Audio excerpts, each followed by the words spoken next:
We have a great show lined up for you. I'm your host, Kim Jacobs, better known as the Balance Doctor. And all of our guests that come on, they're either people that have overcome some tremendous odds in their own lives as they balance this thing called life, or they're experts and they're here to share tips and strategies that will help you better balance and manage your life. Grab your virtual seats and let's get ready for some real relevant and relatable content on today's episode of The Kim Jacobs Show.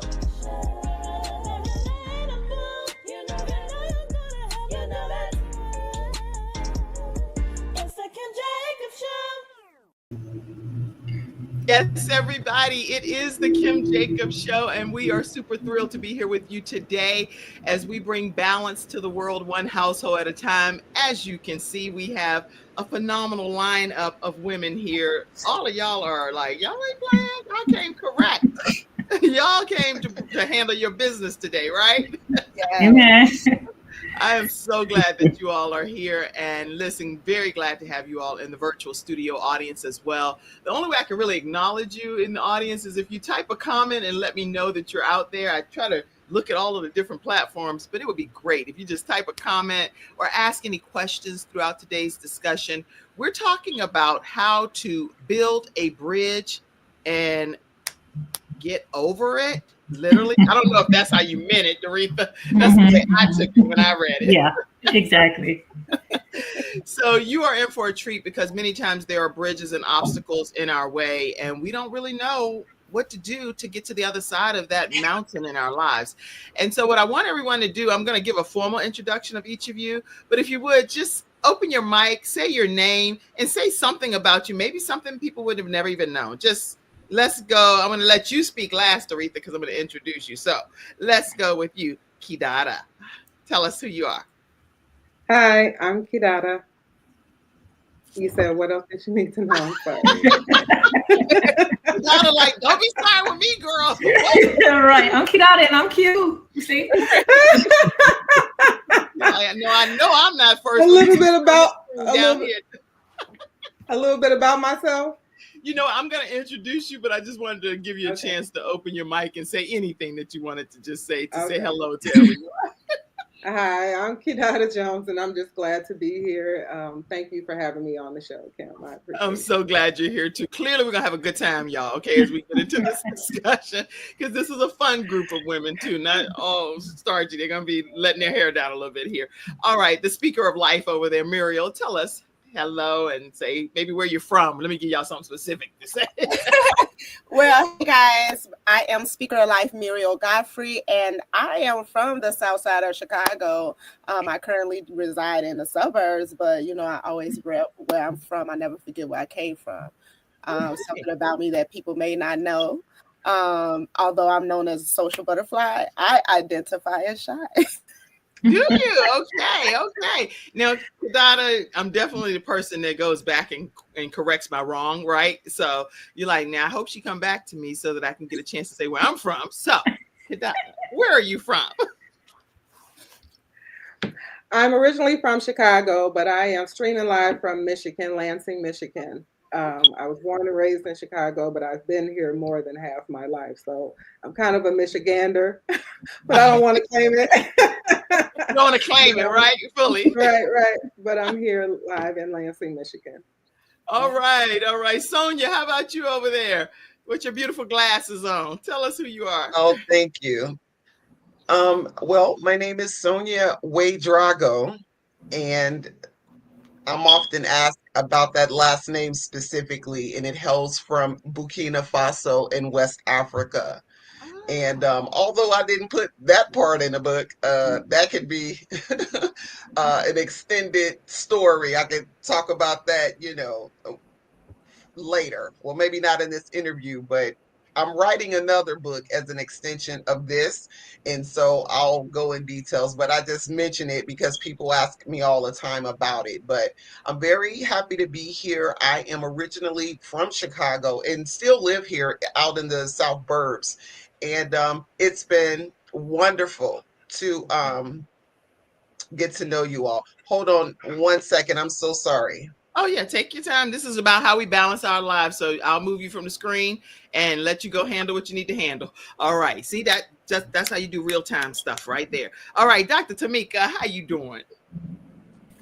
I am well. Thank you for having me today.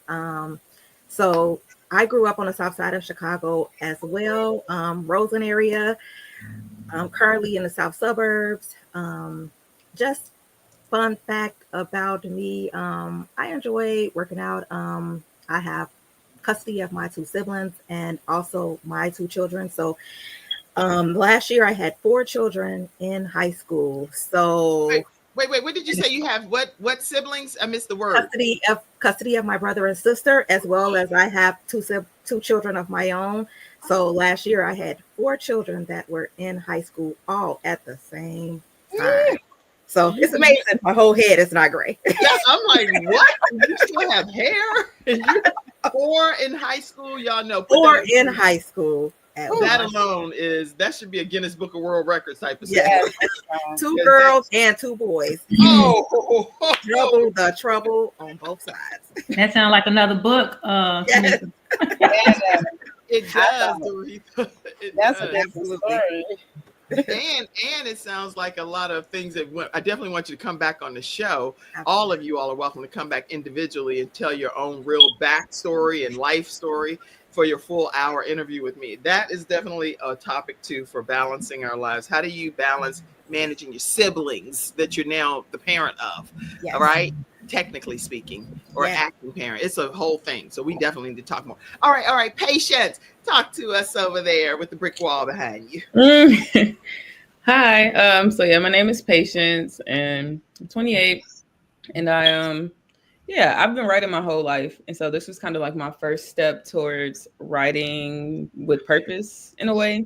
Like I've always written, but it was mainly for myself. And so now I'm learning to take that testimony and like give it to other people. And so this is a cool experience, and just excited to be here with the ladies. Well, y'all are saying y'all already dropping some serious nuggets, even in what you're saying. You talking about some writing with purpose. I ironically have a brick wall behind you because sometimes we actually run up against brick walls, but even though that may not be your branding or whatever, I'm just making it into. I mean, that's good. I'll take it. Yeah, that's why I did it. That's exactly why I did it. Yeah.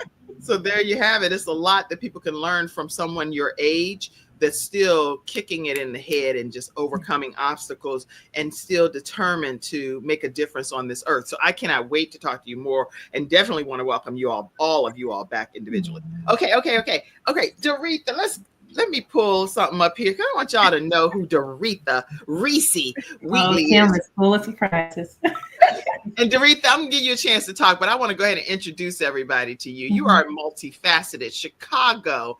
Let me pull you over here to the side. This woman right here, y'all. This is Reese. And she is a business owner, fashion designer who leverages her spirituality, transparency, and creativity to inspire and uplift others. Since being compelled to write a poem, oh man, I ain't gonna say that. I'm gonna let her talk about that. But she was recognized for her God-given gift for writing at an early age. And later she has some specific works that pertain to something that a lot of couples face. So we're going to learn more about how she's touched countless lives around the globe. So I am so excited to have this Amazon bestselling author status in 5 categories through her collaboration with 20 other authors in multiple anthologies that she's written.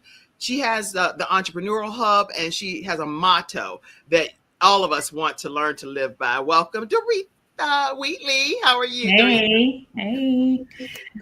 So tell us about you, a fun fact, because we didn't get to hear that, and where you're from. And then I have some questions for you. Look, we all from South Side of Chicago originally, right?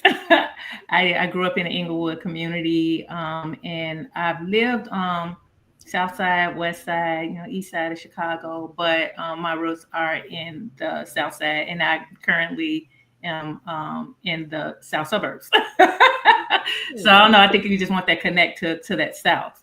But of course, yes, I am. This is my 3rd book, 2 anthologies, and then my first book that Kim mentioned, The 12 Steps to Recovery from Infidelity. That was my first write that I actually wrote from a place of pain and healing. Like I literally wrote the first chapter while I was crying.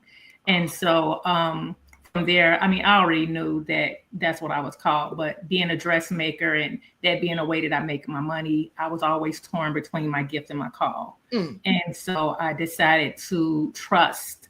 I did have trust issues. I had decided to trust God with this process. And I took a leap of faith, and these wonderful women decided to trust me and join me. And now we're here on the Kim Jacobs Show talking about how to build a bridge and get over it. That is so everything. What when you talk about the 12 steps to infidelity, I know that's not this particular book, and you were in the midst of that particular pain. What advice would you give women that are living in that current state and really don't know how to build that bridge and even get over it? The first step to recovery is admitting that there's a problem. Okay. Chapter 1 was the problem wasn't him, it was me. Why did I stay? Why was I in a relationship with someone that was committing infidelity? He was just being who he was. I was the person that needed to change because I knew better, and I knew that's what I didn't want. So I had to make changes, and it began with me not thinking that I can control the person or the situation per se, but control how I handle it. And so I would say, stop trying to control people and work on you. And so that's what I had to do. That you are, girl. Okay. Did anybody else just feel like that was a drop the mic moment? Right? Yes. I promise. I've heard so much about divorce. I've watched videos because I've gone through a divorce after 28 years of marriage, being together for 34. That was traumatizing to me, to say the least. Okay. So when I did all of this research, been through counseling and things, Doretha, let me put myself here, because I want you to have this comment. Oh, okay, let me put myself. I don't normally put myself over here. I always put my guest. But what Doretha Wheatley, Reese Wheatley just said is something that I have not heard any other people say ever. I mean, I've heard a lot of stuff, and I read the Word of God, and I ain't saying what you're saying is better than the Word of God. I ain't saying. I'm just saying. Be careful with that. You definitely have some great counseling tips inside of you. If that's tip number one, I can only imagine what the other 11 tips are, and I pray to God that you'll come back and share some of those tips here on the show for a full hour. You just said, focusing on you, on me, and not worrying about trying to change the other person it's a game changer for people going through divorce. So thank you for that. All right. That's not what this show is about today, y'all. Doretha, I would like to know what gave you the vision and the passion to create this particular project, how to build a bridge and get over it, with you and these wonderful collaborating authors here today. First, I do want to make mention to Dr. King, who was not able to join us today. She's also a great part of this vision. She's dealing with health issues, so much prayer, and for her. Before you go any further, I know we keep interrupting each other, but since this is a show about how we balance our lives, and I'm a new pastor, ain't no way I'm not going to move forward without praying for Dr. King. So Heavenly Father, Lord, right now I just ask that you just give grace and mercy to Dr. King and the situation that she's dealing with, Lord. The world doesn't need to know the details, but Lord, you know the details. You're the author, you're the finisher of our faith, Lord, and you can say we can do all things through Christ who strengthens us. So we're claiming healing over her right now by your stripes, and we're trusting and believing, God, that it's already done.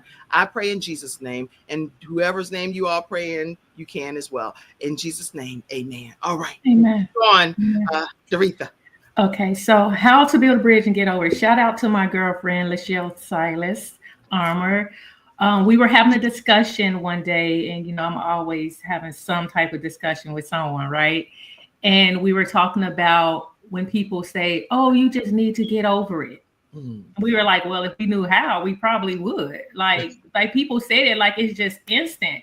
And so she and I began to make a list of all the things that just we needed to get over, and it was like being fatherless and just down the list, and it was just ongoing, which it's just an endless list. because everyone has something that they desire to get over, right? But they just don't have the how. So I didn't seek out these women. God placed these women in my life strategically. And of course, Patience is my daughter. Sonia and I sold life insurance together. Kidada and I went to high school together. Muriel, I met her because she came to the hub and she was going through writer's block to learn her writing style and things like that. And Tamekia and I were part of a women's conference. She was a speaker and so was I. And we were like, And then it just kind of just opened up and here we are with us sharing that how.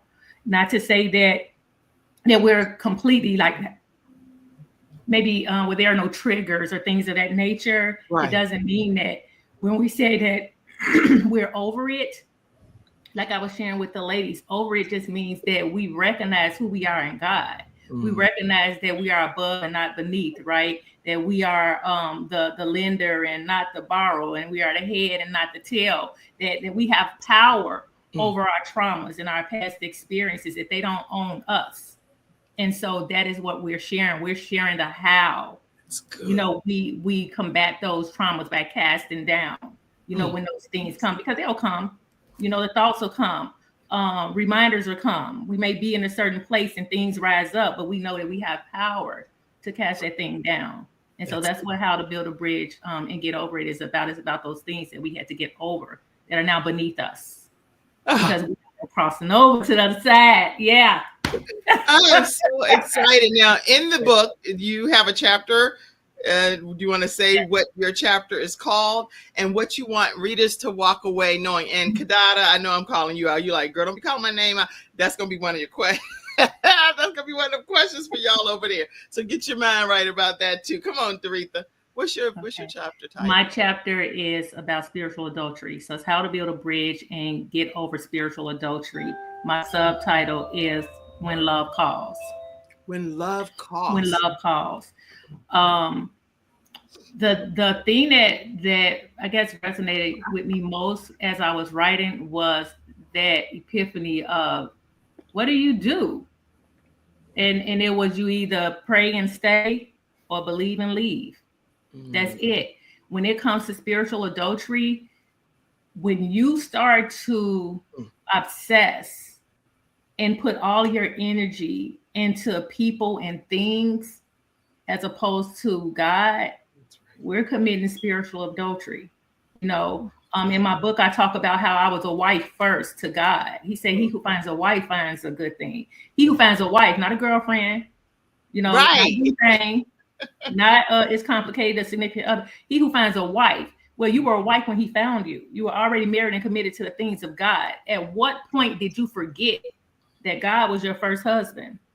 And so I had to realize that I was changing. I was doing things that was unseemly to God, right? God said, no, daughter, I did not call you to do those things. I did not command you to behave that way. And so whether I was screaming, yelling, cussing, fussing, changing the way I dress, hanging out certain places, whatever, and I'm trying to gain acceptance from people, or pursuing my business more than I was pursuing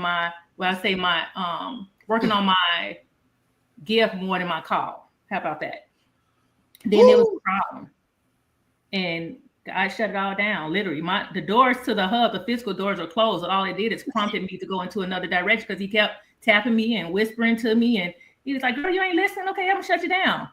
And I got ill. And he shut me down. And even while I was ill, I still tried to find a way. Trying to make it happen. Work it out. And he was like, girl, let me shut these doors. Wow. And so grateful to God, you know, for his chastisement and also the wisdom in knowing that because he loves me, that his plans for me are good. And I don't have anything to worry about. So, yeah. Okay, y'all gonna have to hear a lot more from Doretha, but we're gonna keep it moving for a minute here so that you can hear from one of her. You know how people say, this is my seed, right? You know, everybody say that, right? This is my seed. This is her seed. Patience Wheatley. And Patience is a 28-year-old author, musician, creative director, designer, based in Chicago, passionate about empowering others. As you can already see, she is recently published her debut work, and I'm going to let her talk about her role in that and what inspired her to come up with her chapter title. So I'm not going to read any more of this because your multifaceted career combines your love for creativity, healing, social impact, and you aspire to become a world-renowned figure in music, design, and community advocacy. Before you even start speaking, let me say this right here because this is important to know. Anytime, if you're watching this episode of the Kim Jacobs Show and you have a young 28-year-old that's already this accomplished, that has goals and dreams to change the world, literally, please make sure that you reach out to Patience Wheatley and connect with her and let her know some of the projects that she can collaborate with you on to help catapult her to the next level of her dreams and her goals becoming a reality. She could be doing anything, y'all. She's here trying to better the world. Let's support her. All right, go ahead. I should have put my own stuff over there as a commercial. That was a commercial. Yeah, that was so good. I'm like, yes, please, y'all, please. So, Patience, tell us your reason why you wanted to be a part of this with your mom as the visionary. Honestly, I just anything my mom does, if she asks me to help her, I'm like, yeah, for sure. Like, I'll do it. Like, because I just know she has great vision. Like, she has great ideas, and so it's like, why wouldn't I want to be a part of it? And then, like, I've always loved writing, and so we share that as well. And so it was just cool. And too, like, I just find that writing can be very healing. And I sometimes, and I was thinking about this morning, because usually, like, I believe truly that, like, anytime you're blessed is to be a blessing to someone else. But a lot of times I look at that and I think about, like, monetary blessings or tangible blessings, and that's what you pass down. And I forget the blessing of, like, life, the blessing of your testimony. And so now I'm like being able to write about the things that I've overcome. It's like, okay, so this is the blessing that I'm also supposed to pass down. Like, the fact that I've kind of tried to overcome certain things, and I'm still, like, in the heat of it because, like, it's just life, you know, and the devil knows what you've been through and your triggers. And so he's going to bring those things back around. And so this is kind of like the first step to making it a little bit harder for the devil, I guess. Like, I don't know. But, yeah, just wanting to live a more purposeful life, or to, like, heal myself too, kind of led me to writing it. And so my chapter is about how to get over sexual assault and rape. And so, like, that's definitely a thing that's, you know, a little bit, like, hard to talk about, or it's something that's only talked about, like, slightly. Nobody wants to get into detail. Nobody wants to really, like, say how traumatizing it truly is. It kind of is left at the surface. And so I felt like this was an opportunity to kind of show true vulnerability around it. Like, and so in my chapter, I just described the first time that it happened to me, like, in detail, as good as well as I could do it, just so that people can see that, like, it's not always going to be in an alley. It's not always going to be, like, you know what I mean? Like, it's I don't know. I feel like I'm losing my train of thought. No, please, let God just use you. Yeah. So, because what you're saying here is helping somebody. People hold this in and they do not share their stories, and definitely not on public platforms. Most people don't. So yeah, it's changing the world. Well, thanks. But just that kind of, like, led me to want to do it. And, like, again, I have a good, like, mom. I have a foundation. And so, like, in seeing, like, the privileges that I do have, I would recognize, like, that the struggles are the things that are probably going to help other people. Like, not me talking about, like, yeah, my mom's always around, my dad's around, da, da, da, da. Like, I have a lot of privileges. And so through those privileges, I have to, like, look at the things that I don't have. And those could be, like, the highlights. And it takes, like, an amount of, like, humility to do those things. And I was like, I need to practice more humility, because around the time when I wrote my chapter 2, I kept getting in my head, like, humble yourself before the Lord, humble yourself before the Lord. And so I felt like I had to listen, because I felt like I was kind of putting myself not on a pedestal, but, like, through, oh my gosh, this brick is going to be a theme, I guess. But through, like, my life, I've always had, like, a guard up, because I wanted people to view me in a certain light. Instead of in the light of God, because I didn't recognize me coming through my traumas was the blessing that I was meant to share, you know, like, and I just arrived at that today. So, like, yeah. So, yeah, that's my chapter, and I'm excited. Wow. You're so okay, because I'm a little bit overwhelmed myself, and just hearing you, I can hear such sincerity and such passion in your voice to try to help other people, really not sugarcoat it, is what I think I'm hearing, but just be raw and candid about, look, this thing happened to me. and this is how it impacted me. Mm-hmm. And whether you like it or you don't like it, this is my real story, my real life. And just to build a bridge and get over it is not that easy to do. But Mm-hmm. what advice, and I don't want you to necessarily share it from your chapter perspective, but what advice would you give women or men that are struggling to rebuild their lives after similar types of trauma? So I'll just do like a small part from the chapter, because I kind of put it into bullet points, like the last 4 things, because like these are the steps that I'm currently taking and having to like repractice often when dating people. So it's just 4 steps, well 5. So the first one is like you have to give your no your power. So like in that moment, you probably said no a couple times. It was not respected. You need to say no a whole bunch more so that you can understand that your no has power and give it back that power. So do that, and then like accept that it wasn't your fault. I went to therapy one time, and when my therapist told me that, I literally couldn't like I just started crying, because a lot of times it's like you could have did this to not let it happen, you could have done this to not let it happen, but it's like ultimately that person harmed you because they wanted to be harmful to you. You couldn't really do nothing, it wasn't your fault. And then after that, I had to look at like patterns, because yes, that person tried to harm you, but yes, you did put yourself in a harmful situation. And it's bad to say it that way, because it's not your fault, but we do live in a society where people are selfish. And so you have to recognize when a person is showing those traits. And so pattern recognition was like the step 3.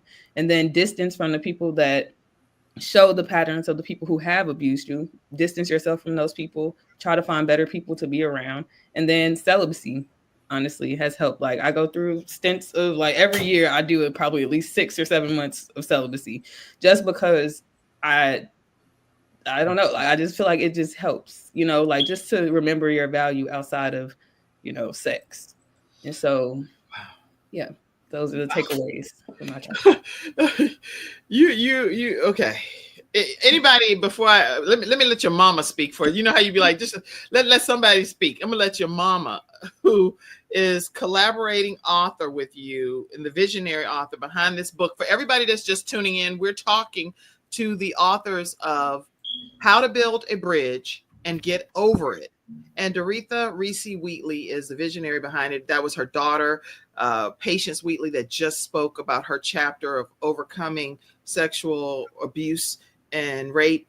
And so that's going to be a very helpful chapter to a lot of people here. Actually, I was looking at some of the statistics. 1 in 5 women, according to the National Sexual Violence Resource Center, 1 in 5 women in the United States experience completed or attempted rape during their lifetime. That's a lot of people. And nearly 24.8% of men in the United States have some form of contact sexual violence in their lifetime. Nationwide, 81% of women and 43% of men reported experiencing some form of sexual harassment or assault in their lifetime. I'll put the statistics in the comment section for you all, but I wanted to give you a chance to just speak as well, Doretha. What does it do for you hearing your daughter be a part of this project? And you're muted too, so unmute yourself first. I'm grateful that she's allowing God to use her experience and her transparency to help others heal as she is currently healing.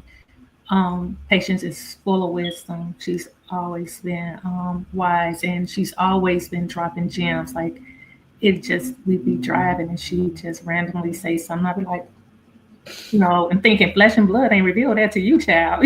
So I'm just grateful to have such amazing children. I'm blessed, and I am here for the journey with her.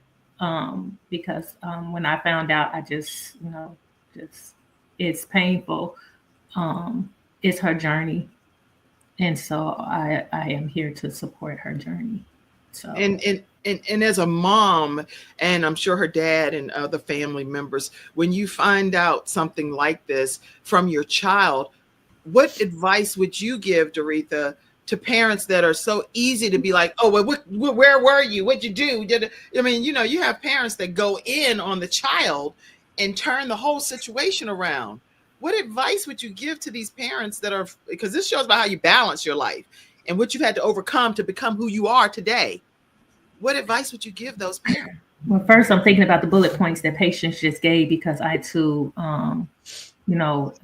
survivor, not victim, no victim of, rape, molestation, and things were handled different than how I would have. But you can't really, as parents, we don't really have like this book that says this is how you're supposed to deal with this when it arises. I always tell my kids, what do you know? We don't draw feelings, right? We don't draw feelings. What do you know? And if you know your parents love you, you know that even the message is coming from a place of love, even though the delivery may be off.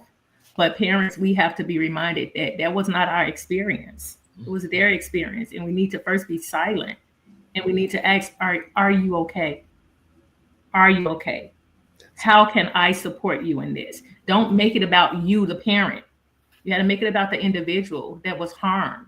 And you become a vessel for them, so that you can support them and help them get the healing and the help that they need, whichever direction they choose to go in.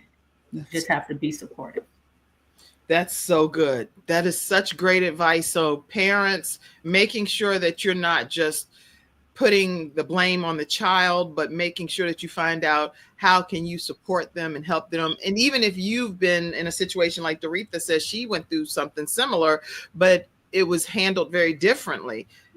Even if things were handled differently according to what you've experienced, taking the reins and turning those generational issues of how it was previously handled and course correcting it is huge. So I commend you, Doretha, and I thank you, Patience. Anybody that's experienced sexual assault, the hotline in the United States, again, I know this show airs in 100 countries. So in your own country, identify what the sexual assault hotline is. But here in the United States is 1-800-656-4673. Again, that's 1-800-656-4673. Even if you have to call anonymously and learn what some of the steps and resources are that are available to you, don't miss that opportunity to do so. Tamekia, where are you over there? Tamekia, let me see. Tamekia, I am going to put you front and center. Oh, this is kind of like a heavy show a little bit, because this is a lot. And wow, y'all are all experts in your own right. Okay. Wow. Yes. So Tamekia, let me tell them who you are first. Dr. Tamekia Smith is a seasoned healthcare professional, accomplished educator, author, and a motivational speaker. As you can see, she's already ready to go with a passion for teaching and inspiring growth. She recently contributed to this particular anthology, and I'm going to let her talk about what her specific role is in this anthology, but she's also the founder of Phoenix Rising P.P.D. LLC, and a personal and professional development consulting company that's dedicated to helping people rebuild, restore, and recreate their lives. I'm so glad you're here today. And so talk to us about your chapter, Dr. Tamekia. Thank you. My chapter is how to build a bridge to get over unforgiveness, releasing the pain so that you can love again. Many of us struggle with unforgiveness in our lives, not just unforgiveness of others, but sometimes unforgiveness of ourselves. And when we're dealing with unforgiveness, many times, I know all of us have probably heard, oh, you have to forgive, and it's not forgiveness of the other person. For the other person, you're forgiven because it's for you. But when you're going through something traumatizing, where it's a deep betrayal, a deep cut, you almost feel like, in a sense, that to forgive, you're almost forgiving, or you're almost accepting and saying that the betrayal that was done to you is okay. And although you know it isn't okay, but that's how you feel on the inside. You feel like you're just kind of sweeping under the rug, you're not addressing it.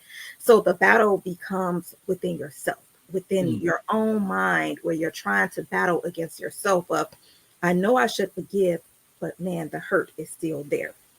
And so in this chapter, I talk about unforgiveness, how it can affect you as a person, your journey. And also we talk about, even when you're going through the journey of trying to find yourself, trying to love again, how you can sometimes hit hurdles where you can be triggered and you put in a lot of work and you feel like, yes, I forgive the situation, I forgive the person. You'll hear a song, you'll see a person, someone will say something, and just like that, all of the hard work is gone, and you feel like, I really don't like this person again. Maybe I have not forgiven them. Maybe, something happens in life and you feel like, man, the battle starts all over again. So we talk about that cycle, and we talk about what are some steps that you can put in place to recognize that true healing is occurring and that you are making those steps and progressing towards a path that is going to release you and allow you to truly love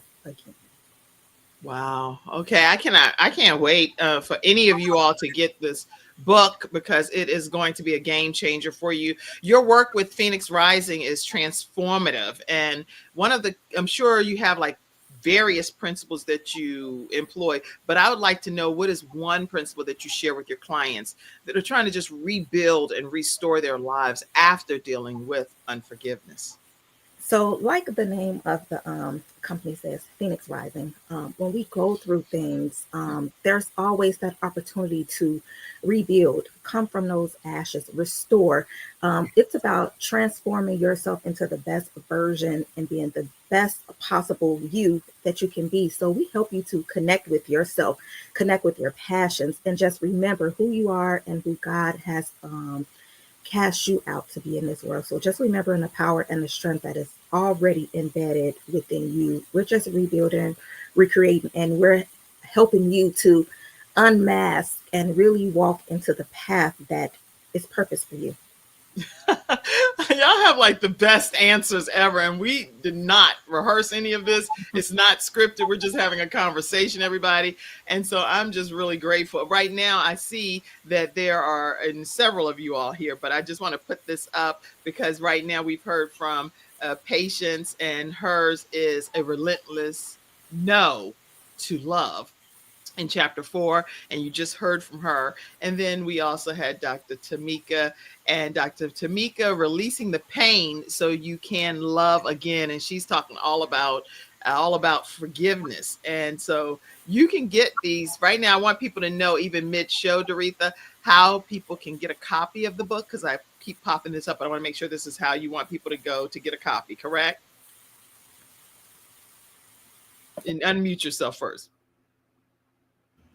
Okay. It was unique how I was led to do this, because this mission isn't about me. And so creating a website where we have images of each one of the authors, you go, let's say one person resonates more with you, and you go to womangem.com, you go to that person's image. When you click it, it will redirect you to their personal pages, their social media pages, and you will connect with them directly and order books or book them for speaking engagement, things like that. It's all individual thing. I know that every story will not resonate with everyone, but in the event something Kidada said, touch you, you're going to go to womangem.com. You're going to find Kidada's picture. It's going to redirect you. You're going to find Sonia's picture, redirection. Tamekia, it's the same for everyone. So I did that intentionally so that the women would be able to get royalties and bookings, things outside of Doretha. And also, I didn't want to have to micromanage. Right. That's like the whole confession was like, ooh, y'all just things, right? Go ahead now.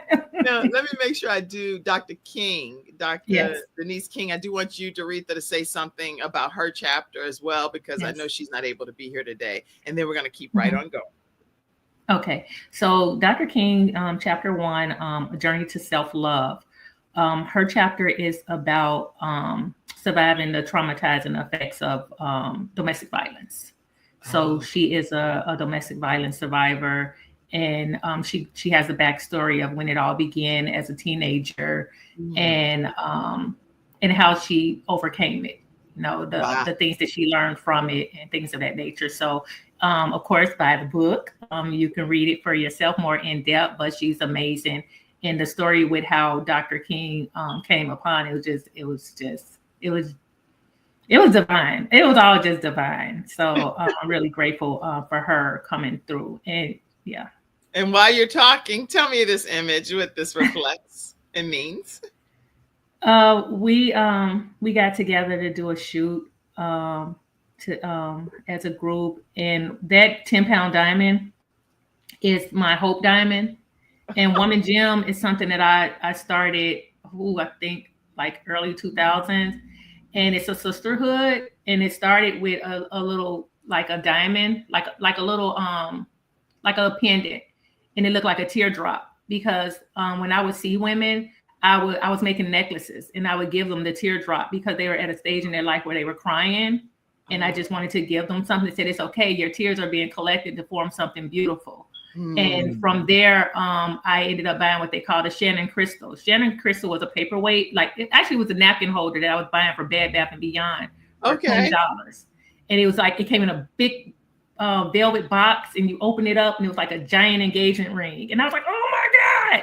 And so I started buying them and just keep them on hand. And when I would see women and whoever I was led to give them to, and those were the women who needed to learn how to love themselves, that were maybe struggling with self-worth and things like that, I said, you know what, I got something for you. And then I would go and get a Shannon Crystal, and then I would give it to them. And then from there, the Hope Diamond. The Hope Diamond is a 10-pound diamond because, of course, I'm multifaceted, right? Like we're gems, we're brilliant, we're beautiful, right? But the formation process is not always, as beautiful. And the 10-pound Hope Diamond is what the women get when they're at this stage. And I have to find these Hope Diamonds. I've been looking. That one cost me $100 some decades ago or whatever. But it's when you can give hope to another sister.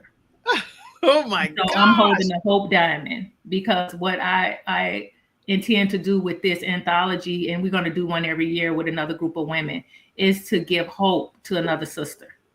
And so, wow. Oh, okay, y'all. We're going to keep right on going. Once you realize that if you're a part of an anthology with Doretha, I'm putting you back in Patience as well. But if you are a part of an anthology with Doretha, this is the kind of love you're going to get. You're going to get that hope, that adoration, that inspiration, letting you know that you're a diamond and that you can build a bridge and get over it through the lives and testimonies of those that are sharing them today.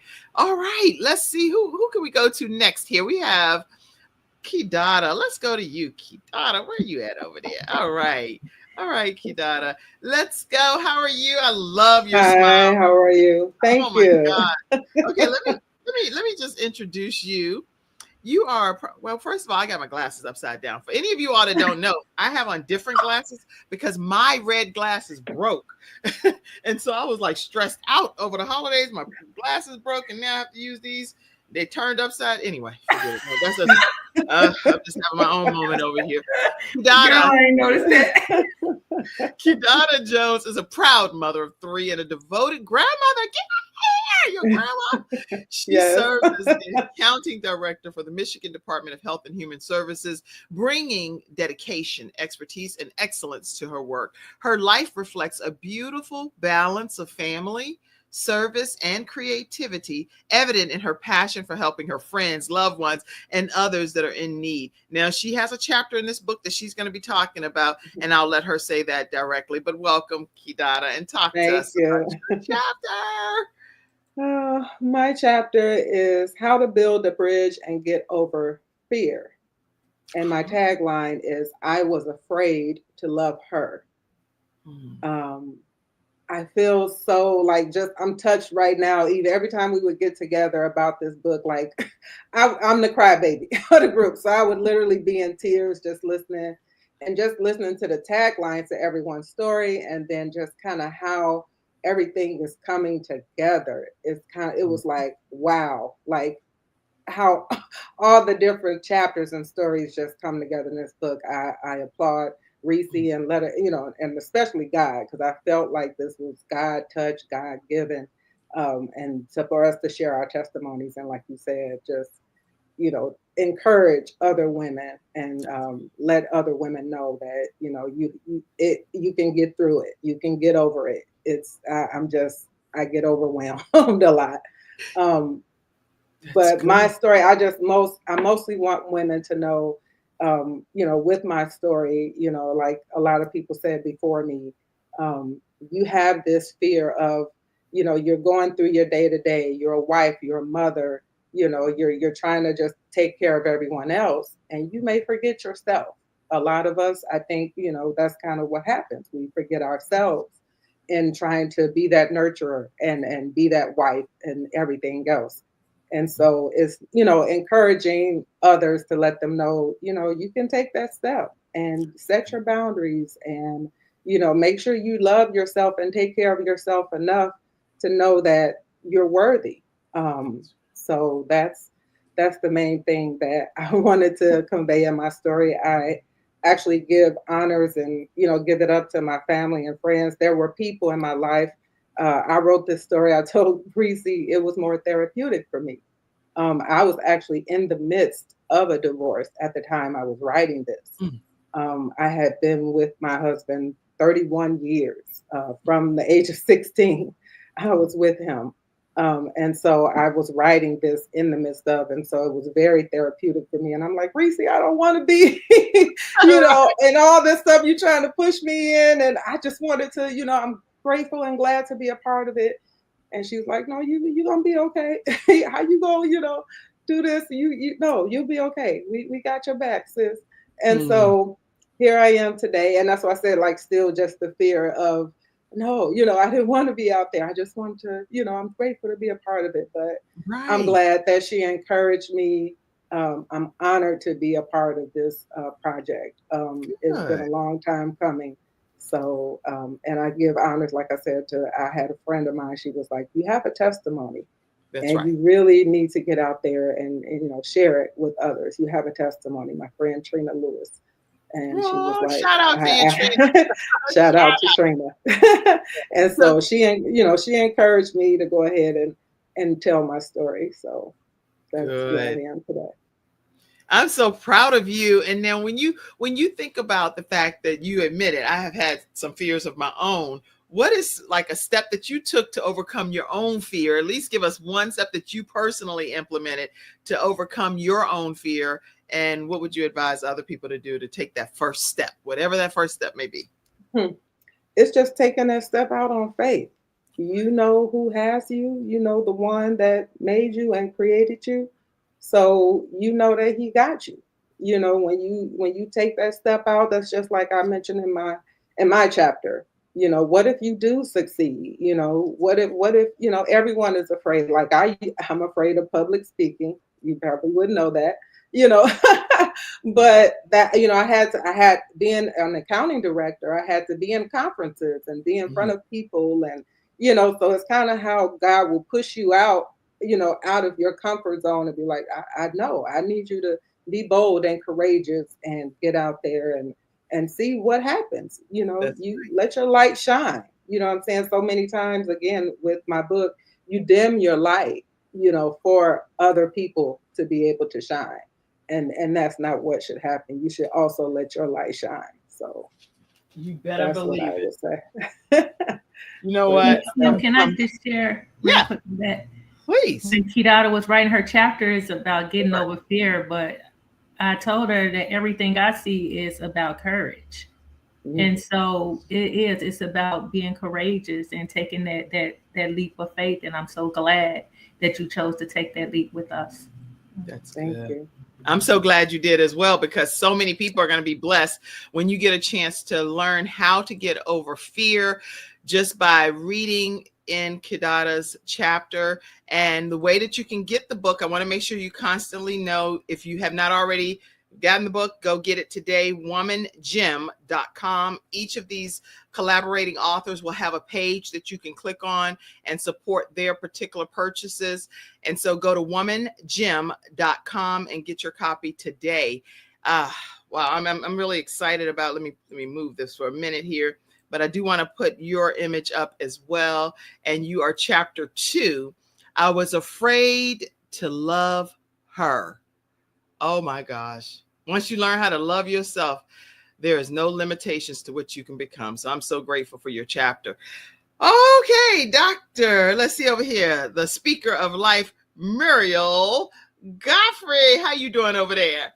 Hi, I'm wonderful. I knew you was coming to me next.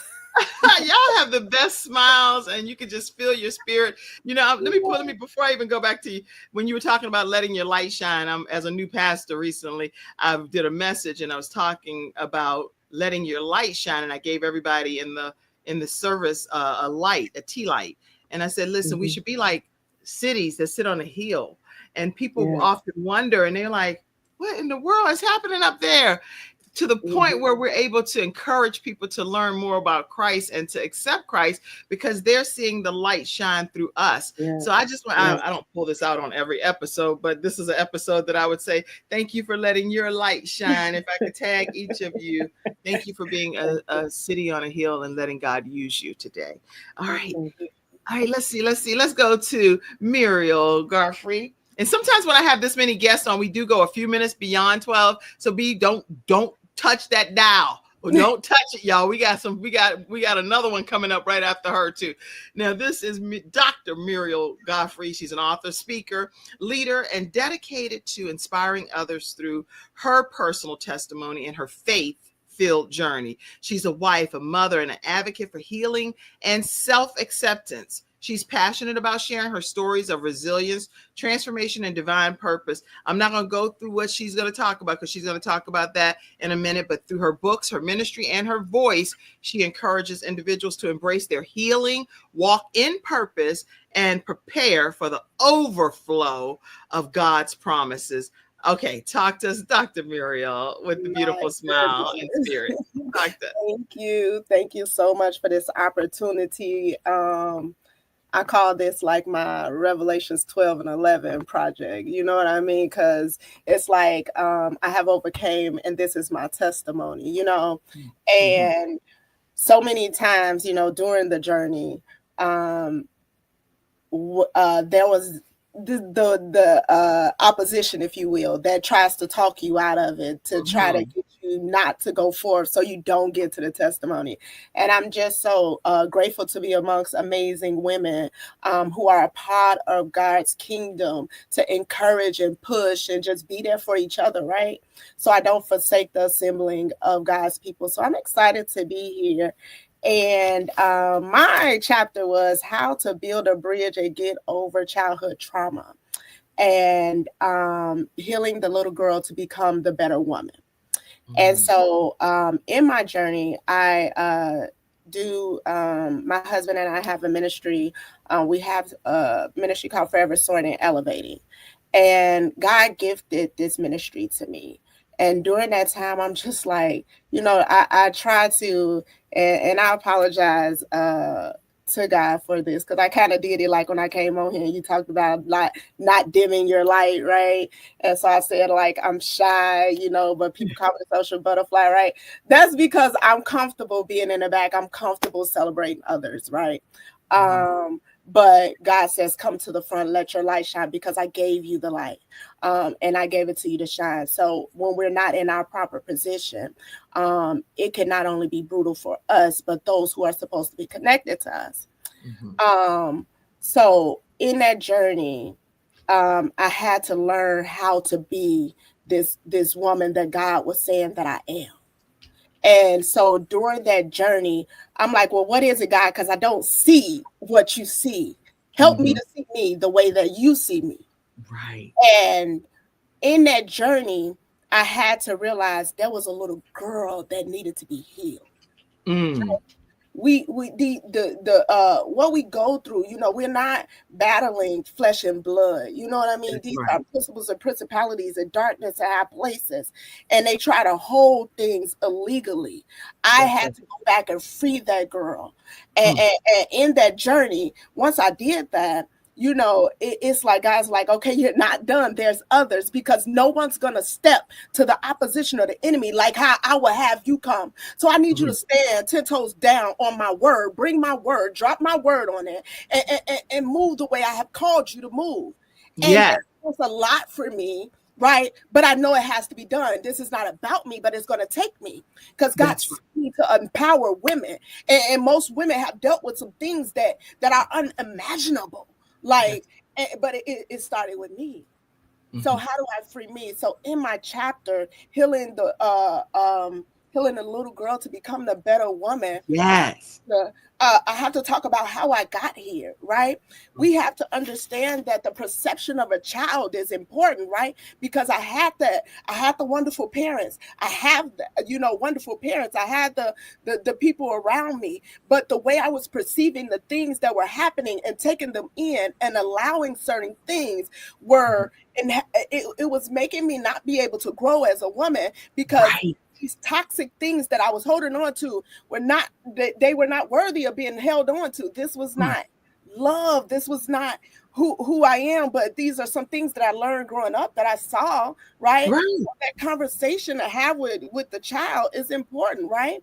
But even in the journey, I learned that people sometimes write off children, right? So I need, there's two parts where God connected me, to the children and to the women. And then also sometimes I could identify with certain other situations, just giving the men a perspective on that. But I had to heal the little girl. How did she get broken? Where, so we talked about those toxic traits in my chapter that I picked up along the way. It wasn't my parents' fault. It was that I did not have, the perception was clouded, right? It was the enemy. God began to reveal to me who I was as a little girl. I need to be able to speak these things, but the enemy was trying to knock that light out. He didn't want that to come into the surface. And so in here, in my chapter, I talk about taking that little girl, loving that little girl, right? Because some things that my grandmother, and it's I have the most amazing grandmother, both of them. And so they did right, but they would say, you want to pray for others, right? Don't be focusing on praying for yourself, pray for others, right? And in that, as a child, my mind just, I don't have time to pray for myself. I got to pray for other people, because that's what Granny said do. No, it starts with you praying for you, but you don't have to focus there. In my growing up, I was bullied 1st through 8th grade. People talked about me. The children talked about me. I wasn't good enough. I never came home and brought that to my parents, because I felt like my parents had enough to focus on. They were trying to raise these kids, and they were doing things within their marriage. But however, what I was going through was important, but I suffered in silence. And I took that and said, it's okay. And I kept sweeping it under the rug. And then I found myself as a woman with a child, now dealing with a narcissistic individual, right? It is. I'm taking these attacks, but because I learned to sweep them under the rug as a child, I swept them under the rug. Taking damage after damage after damage of all this stuff that was just not what I should have been taking, and then finally getting to a point, because God will let you go, right? God has called me to the deep calleth the deep, right? So in that, I had to, he took me down, and I was like, no more, right? I dealt with a domino of deaths and some crazy things, and just when it came to August 4th, my mama died, like, that's enough. Lord, what do you want me to do? Heal the little girl. Your testimony is important. He began to tell me that this project was coming. So when Breezy came, I was like, okay, God, this go time, huh? This it. I gotta talk about it. That's I cried. Healing that little girl. There's layers to healing. So I had to heal a little girl, and I had to literally begin to love her as a grown woman, begin to love her and begin to show her that she's beautiful, pick her up, dust her off, show her how to walk, show her how to be herself, be comfortable in being herself. And as I did that, I also had to go back, heal the children, because they were in that fight with me. What are their perspective? Teach them how to be, because let me tell you, how does it go? You can't be live and give birth to nothing that doesn't have life. That's right. They carry the same light. I got to show them how to take care of their life, cultivate their life, but I can't do it if I'm bleeding all over people. My goodness, girl, so you shy. You ain't got that name shit, but I don't know where the shy. Well. Girl, playing with me. You preaching over here. You preaching. All right. Well, I have to get myself together, and so I thank God, because from that He's birthed so many things that's taken off. is taken off and everybody connected to me wins. And that's all that I wanted as the little girl that caused me to reach out and want to love on people that didn't want to be loved or do those things, because I just wanted us all to win. I want to love on us all because that's all I wanted. But God wanted to let me know it was in me to greater is he that's in me than that's in the world. Love yourself first. That's and right. Then you could show others how to come out of those dark places, dust themselves off. Then begin to love on yourself, because here it is. What didn't kill you, God has made you a cure for. And along my journey, I got that from a prophet, a great prophet that spoke. And when I was just down, I was like, dang, why? What is this? And when she said those words, what didn't kill you, God made you a cure for, it empowered my mission. It helped me to be able to shed the tears. This is a part of the process, you know, and go through and get to becoming the better woman, because many of the women that I met throughout my journey, they're not mean, they're not nasty, they're not, you know, women could get along, but a lot of them are hurt. A lot of them have been betrayed. A lot of them, and we overcome by coming together saying, hey, sis, you get out of that. Come on, let me pull you out. Come on, or let me introduce you to somebody else, right? Yes. So let me put your chapter back up here again. Tell everybody the name of your chapter one more time, and we're gonna put how you can get it. Say it again. Healing the little girl to become a better woman. Yeah, once you can heal that little girl on the inside that may have been traumatized through life's experiences, you can become a better version of who God ultimately still intends to use you to be able to salt this earth. And as I said, letting your light shine. Your light is shining so bright over there, Dr. Muriel. So thank you so much for letting God use you. We cannot get off of this show today without hearing from Sonia. So Sonia, right? Yes. Sonia. And I'm going to make sure I say the name, Waydrago. Waydrago. And it's okay. It's Sonia Waydrago. I respond to who, I know who you're talking to when you call that name. I know what you're saying. So. Waydrago. I'm going to say it right. Because you're not going to be on the Kim Jacobs show and I mispronounce it. Okay, Waydrago. All right. So let me introduce you to Sonia Waydrago. She is a compassionate, evolving individual dedicated to self-discovery and growth. She's a caregiver, a student, a life insurance agent, again, wearing all kinds of hats. She brings empathy, problem-solving skills, encouragement, and positivity to everyone that she meets. And her greatest accomplishment is, I'm gonna let her tell you what her greatest accomplishment is. And then I'm going to also just let you know that she has so many creative pursuits, including writing books, composing songs, and embracing exciting and meaningful projects like the one that she's a part of here, How to Build a Bridge and Get Over It. Sonia, tell us what your greatest accomplishment is first, and then tell us about your chapter in the book.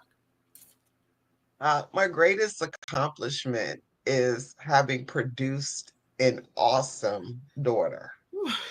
My best friend, my counselor, my assistant, my cheerleader, my support, my caregiver.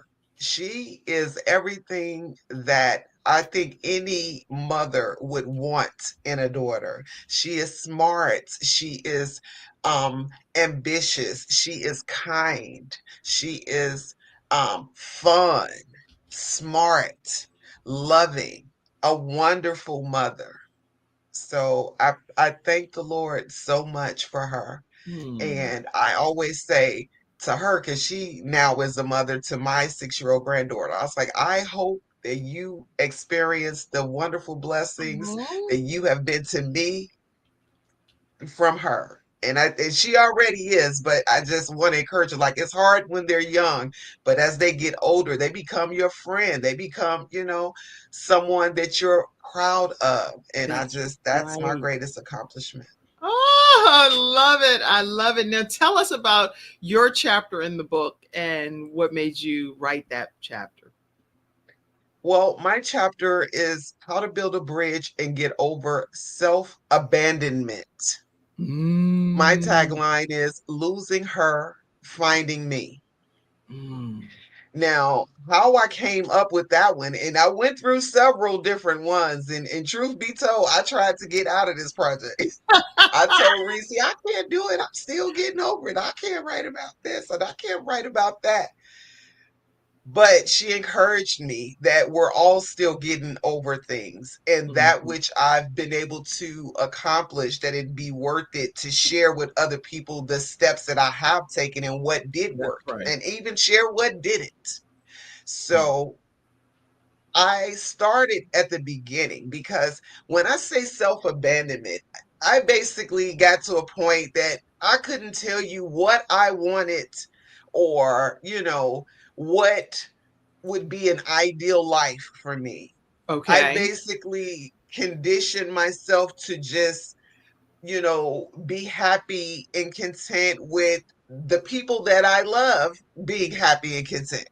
And to a degree, that's still true. But I learned that they are not the happiest and content they can be if I'm not. That's right. And so I'm the eldest of my parents' children. I'm, so like second mom, and I am home for a lot of people. Right. Not just my daughter. And so me not being okay, made it difficult to, convince them that everything was going to be okay. Because how's going to be okay and you not okay and you home right. Right. So, wearing so many hats, a mom, a daughter, employer, a girlfriend, a wife, like all the things. I then became involved in a high controlled religious group. Like, unbeknownst to me, it was, culty. I didn't realize that, but they found me when I was basically in need and in search of God. I was looking for him, so to speak. Yes, I had been raised in church. Yes, I knew about God, but I felt like what I had learned didn't make him personal and close. And I was in a state that I needed that. I wanted him to tell me basically why he created me. Right. What was the purpose for that? What do you want me to do? Because what I'm doing ain't getting no real positive results. I'm getting results, but not the ones I want. Right. So, on a quest to get closer to God, I, basically became enthralled in a situation that totally just changed my entire life. And getting out of that was even more devastating. So, bottom line is, I found that all throughout my life, the standards and expectations and things that I went for or hoped to do really weren't about what I actually wanted to do. It was to please my parents, to please my teachers, to please my man, et cetera, et cetera. That's good. So I would say at this point, the most important thing in not losing yourself is to continue to choose yourself. And I know it sounds, it's easier said than done. But when you abandon that which God designed you to be, and you may not feel like you're abandoning yourself, but we do, taking on all those roles. But when you do that, what you're saying is what he gave you is not sufficient for you to function and manifest. And as everyone talked about, letting your light shine. That's what he gave it to you for. That's right. So yeah, that's my chapter. That girl, that's your chapter. What a way to come to close on today's episode. You all, you just brought everything so home. If you do not take care of you, you can't be this wonderful caregiver and this person that's taking care of everyone else. And the question that I did have for you is that how has you being this caregiver that you really are, everybody's leaning on, the weight of the world is on your shoulders. How has that helped shape your overall perspective in life and your purpose? And just in a nutshell, if you could tell us that, please. Well, it shaped it in that I know that that's one of my gifts. That's something that the Lord gave me. People come to me because I can help relieve suffering, because that's what one of the gifts the Lord gave me. However, that doesn't mean that I, make sure, like, I put my own suffering to the side to help you. Like, Right. it's a time and place for everything, but to still remember myself, even in the midst of taking care of this person, that person, whatever is happening. Sonia, did you eat today? Hello. Did you shower? Because it's so easy to not do those things, because whatever is happening is more important than than me, basically. So I would say take micro steps to take care of you, even in the midst of whatever is happening. Just think about yourself. That one little thing. Oh, just make sure you eat some fruit today, or it matters, and it helps you to keep doing it. And the more you do it, the more you want to do it, because you need to take care of you. That's so good. That's so okay, y'all. Okay, I know I said 12:15. It's 12:14. This is getting cray because this right here is some great stuff. I personally, back in the private chat, been telling y'all have to come back individually to be a guest for the full hour. Is no way that I cannot have y'all come back individually. This is like epic. Mackenzie, in 30 seconds or less, pop some flash rounds of comments real quick. I can't get off without acknowledging the guests in the studio audience. Jacqueline, thank you so much for becoming a member over a YouTube member. So you just subscribed over there to our YouTube membership. Thank you so much, Jacqueline. All right. Athena, our sunshine expert. We have Freestyle Friday experts here on the Kim Jacobs Show. If y'all have not met the sunshine expert, you are missing something. She said, praise God for your testimony, ladies. Thank you, sunshine expert, for being here today. Who else? I see you, Tammy. I see you, Eric. I see Pastor Eric Johnson. I see you and love you so much. And he's a pastor in the Pittsburgh, Pennsylvania area. Oh my goodness. My mom said, Kim, I need that book. We know, Mom. I know I got to get you a copy of the book and get mine, because she marks in hers and uses a journal and take notes. Jab says, love it. Okay, y'all. I need my glass. Y'all, somebody gonna bless me with some red glass. I ain't gonna lie to you. Some that work. Love it. Such a blessing to see great projects come together to help others. All right. Thank you so much. Jacqueline said, this is awesome. Thank you, Jacqueline Battle. Also, everybody that has not taken the opportunity today to donate to the Kim Jacobs Show. The way that the Kim Jacobs Show works is we literally only get the opportunity to come into your household. And I'm going to put it up here on a static image for a minute. We only get to come together in your household, bringing balance to you with wonderful guests like this every weekday at 11 o'clock a.m., only through community contributions. If we don't get community contributions, our production is not paid for otherwise. So all of the subscriptions and the things that are bringing you true value into your home, the missing piece of the puzzle that might be missing in your household, your family unit, how you handle things, are coming through wonderful experts and guests that appear right here on the Kim Jacobs Show. So if you have not donated, take a moment. I see you, Dr. Marcia Alston, Vicki L. Evans. I see you, Brian and Summer, that just donated as well. Partner with us today and donate via Cash App, $ Kim Jacobs Inc. PayPal, you can go to paypal.me/Kim Jacobs Inc. Venmo is at the Kim Jacobs Show. And then Zelle is 704-962-7161. Or you can become a member of one of our membership programs, as Jacqueline did today. And we do behind the scenes stuff that we don't put on. So I'm backstage asking people questions like, yo, what should I do? I need help too. So join these membership programs that we have. Thank you all for everything that you've done. I do have a quick closing comment from each of you. And Doretha, you're going to be the last closing comment. Patient, let's go. Share your closing comment for today. I just want to say thanks. Like, I'm glad that everybody made it here today, even through all of the trials and the devil trying to stop us. We all still made it. We got it out of the way. And I know that God will bless our obedience. And so I'm grateful. Thank you. Thank you. Come on, Sonia, give us a closing comment. I just want to say to you and to everyone that's listening, it's been such a pleasure to be here, with you.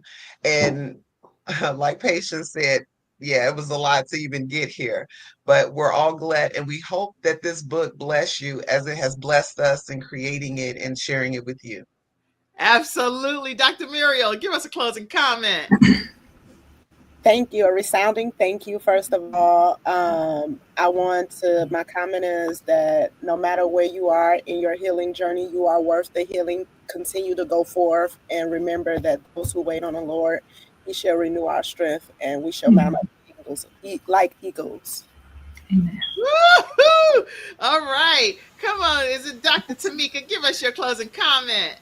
Thank you for this opportunity. And I truly hope that this book is a blessing to each and every one of you. And I hope that it uplifts, inspires, and truly helps you to conquer your fears and become the best version of yourselves.